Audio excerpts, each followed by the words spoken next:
இப்போ இந்த ஓரியோவை மிக்சியில் போட்டு அரைச்சி இப்போ நம்ம ஜாரில் போட்டு ஓரியோவை அரைச்சி ஒரு கிண்ணத்துல மாற்றிக்கிட்டோம். வயிறு போட்டுக்கலாம். பேக்கிங் பவுடர் மிக்ஸ் பண்ணுறோன்னு சொல்கிறான். மிக்ஸ் பண்ணிக்கலாம். சரி, ஒரு சாக்லேட் எடுத்துக்கலாம். இப்போ சாக்லேட் எடுத்து ஒரு கிண்ணத்துல போட்டுக்கலாம். பால் ஊற்றிக்கணும்.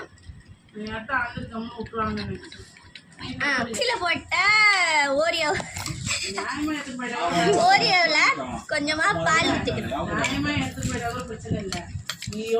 சுட தண்ணி. நம்ம இப்போ என்ன பண்ணோம்னா குழி பணியார சட்டியில் எண்ணெய் கொஞ்சமாக எல்லாத்துலையும் பூசிக்கணும். நீ பண்ணிவாயா கை ஓரம் வச்சுக்கூட சொல்லுடா. இப்போ குழி பணியாரத்தில் கரைக்குது எனக்கு. நம்ம மெல்ட் பண்ணி வச்ச சாக்லேட்டை இப்போ நம்ம